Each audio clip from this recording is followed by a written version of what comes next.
What's going on, guys? Of course, yesterday was my off-season live stream for the UTSA Dynasty. It was the end of Season 2, and we went through everything in the off-season besides preseason recruiting, and we're just about ready now to begin Season 3, which I can probably tell you right now, first week of that season is probably going to end up being posted on this coming Monday.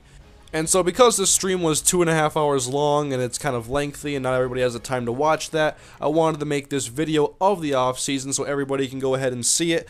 And also what I'm trying to do is hype up as many people as possible for Season 3 in this series, because I'm really excited to see what we can do with a lot of this roster now being players that I have recruited, and the current team, or what I started out with, has gotten much older. Like when I started out, UTSA was a very young team. Most of the team is sophomores, and that means 2 years later, most of my team is finally seniors, which is a good thing and a bad thing. Like, it's a good thing because I have players with experience and they're ready to play, and they're higher rated than they were a couple years ago. But now I have a situation where I had 29 juniors last year, which means I have 29 seniors this coming year. I'm going to have to cut probably a few because I can only recruit so many guys, and that means after this coming year, it's pretty much 90% my team probably, other than freshmen and redshirt freshmen from when the game was shipped.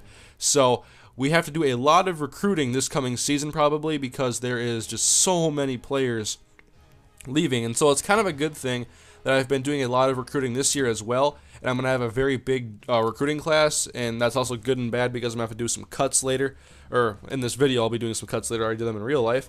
But last year, I remember in the off season, I went back and I found a couple of late prospects that I just scouted and put all my time and effort into pretty much, and that's what I did again this time. And Tyrone Allen and Dallas Johnson, so it's a defensive end, a pass rusher, and a safety, were the two guys I went for this year because they had good ratings. They were 3-star prospects, and I didn't think they would be too difficult to go and get. Now, last year I did the same strategy, and I got Robert Stanley, a receiver that didn't play one snap, I don't think, maybe a couple, and then we also got Mike Butler, who had one breakout game where he had 2 interceptions last year. And so we're just finishing up recruiting here. There's, of course, 5 weeks in the offseason. It's kind of a drag. Like, recruiting is fun, but I don't think it's that much fun in high doses. But it was all right last night. I was doing a lot of quick calls and making it go by quickly. But we did get Evan Newton to commit, so no Fred Arnold situation here. Otherwise, there would have been a massive riot in my live stream, which was like 600 people in the stream at the time last night at this point. And then after a little bit of recruiting and putting all my time and effort as much as I could into Tyrone Allen and Dallas Johnson. Why am I saying Dallas Carter? Isn't that from like Friday Night Lights?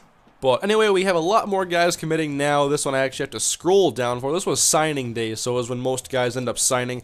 And you're going to see the final grade in the recruiting class. Actually, we had the 25th best recruiting class in the nation. 4 4-stars, 12 3-stars, 6 2-stars, and 1 1-star. 23 total players coming to UTSA.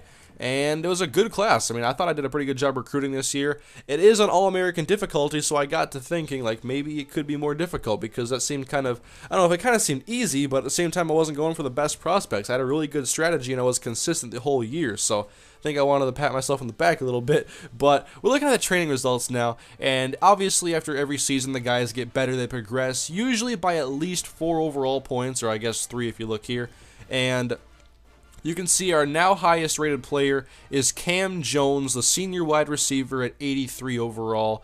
And after this year, there's even more good seniors leaving. We're going to be losing Brandon Freeman and Cam Jones and Nick Johnston, Tristan Wade, I believe all those guys, Darian Starling as well. So we're just looking at the rest of the progression here, and we begin to see how thin our linebacker core is, other than Cody Rogers, who had a tremendous end of the season last year and was making all sorts of plays, sacks, forced fumbles, interceptions. That's what you want to see.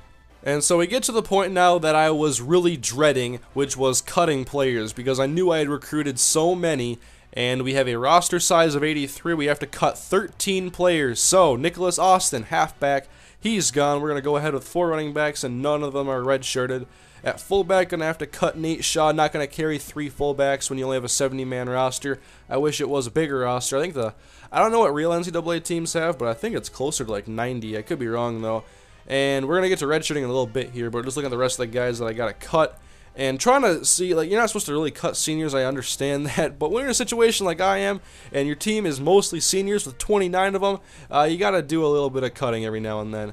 And so we're just kind of trimming up a little bit one by one. It actually wasn't too bad. Like, I thought 13 was going to be way too much, and I wouldn't want to cut anybody.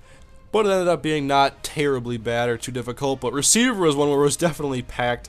We had like 10 receivers, had to cut Trey White, who I recruited in the first year of this dynasty, and then we ended up cutting Chris Jones because he had really bad catch ratings and spectacular catch ratings, and I figured we can move on without him. Although he's a 91 speed 6'2 receiver, I like that combination a lot, but if you can't catch, then you're basically a Troy Williamson to me with less speed. So we're looking at the rest of the receivers. We're going to have to cut Marcellus Mack. That's another senior off the board. So we're going to have to probably recruit about 25 players to fill in those roster spots, which I'm assuming then if I don't fill in all those spots, they'll be like walk-on players, like 40 overall or something like that. I'm not sure because I've never gone through Dynasty mode this much, and I've only gone through 2 Dynasty seasons in this, so it really shows you how much I've been doing in the past compared to now. And then we get to redshirting, and I left it up to the viewers in the stream to choose whether or not we redshirted Evan Newton, which would basically choose who started our season for us at quarterback. And then I go ahead, and I redshirted the tight end we got because I wanted to see him progress a little bit before we start him. And I didn't want to take all these good freshmen and start them immediately because then we're going to be in another situation later where I have all these guys I like, but they all graduate the same year. So I'm putting a bunch of guys with the red shirts, and I got a pretty good recruiting class, I thought. And defensive tackle is an area that definitely needed to be shored up, and we have a lot more depth there than we had in the past. And I thought that we would have a starter there, but I'm going to keep 2 senior starters, which means we have 3 seniors on the line and 1 freshman in Andre Ross, the pass rusher. At corner, I recruited 4 freshmen this offseason, or during the season. I'm going to redshirt 3 of them. We're going to go with 5 active corners. We're going to redshirt Dallas Johnson, whom after this year could be the starter because he's 72 overall right now. Give him about 4 points on the red shirt, 76 next year. I like that taking over for Nick Johnston because we get burned so much that it's good to see that we're finally getting some skill in the defensive back secondary. And now it was all about the schedule. Of course, we're going to keep Texas State there, the I-35 rivalry. That's never going to change unless it turns into a thing where we'll win like 5 in a row. But I'm not sure how many seasons this dynasty is going to go. I want to get through at least 6 or 7 seasons, to be honest. And there wasn't really too many things I shook up on the depth chart. I mean, Cam Jones, Brandon Freeman, Kenny Harrison are our top 3 receivers. And I couldn't redshirt, well, I guess I could, but I didn't want to redshirt Tim Whitaker or Randy Jones, our freshman receivers, because I promised them I wouldn't do it when I didn't realize I had no senior receivers. So I promised them I wouldn't redshirt them because I was going to try to get them. Well, they're 4-star guys, so they're hard to get. And, well, I got them, and now I have to live with having them without red shirts, so whatever. And then Tristan Wade, he's going to get his starting job back over Mike Butler. I gave it to Butler after his 2-pick game because I promised him early playing time and I didn't want to make him mad. And you see the linebacker situation we have here. It is not very good, not much depth, and not much for starters either way. So we have Cody Rogers and then Dominique Carter taking over Stephen Kerf's huge shoes to fit into. And that's not going to be easy, but we're going to look at formation subs here. And David Glasgow is our starting running back this year as a senior. And we're going to have Anthony Banks, though, be the shotgun running back. So Glasgow is going to be one of the quarterbacks under center, and Anthony Banks is going to be the shotgun running back. And we're also going to be doing some changes to the playbooks. Now, I had a 4-2-5 playbook. That's a scheme that UTSA ran, or runs currently.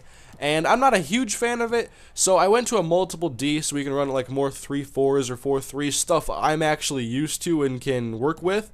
And we're also going to run a lot of 3-3-5 because we don't have much for linebackers. So I want to probably get more defensive backs on the field at sometimes, and that's going to be where Mike Butler gets a lot of his playing time as well. On offense, we made a couple of changes, added the flexbone formation so we can utilize our speed on offense that we have now in the backfield. That's going to be Banks and Danny Moss as wings, and then David Glasgow in the backfield. So no actual fullback there. That's going to be a fun formation, I think, because it's going to put 2 fast running backs on the field. And then we have this Army split formation, which is going to be Glasgow and Banks in the backfield. It's not going to be a running formation for me. That's going to be a passing formation, so I didn't care about having a fullback on it. And then for our Hail Mary formation, we put in John Simmons because he has better arm strength and better accuracy than Evan Newton. But Evan Newton, he is our franchise right now. He is the face of the franchise, the starting quarterback. You got to look at him there, number 7. And the season will start on Monday, guys, in the next episode. Not next episode. I'll probably post recruiting tomorrow, the preseason recruiting. But we're taking on Fred Arnold and the Colorado Buffaloes. And look at Arnold here. He is their starting middle linebacker, and he better be ready because we're going to run it right at him all day.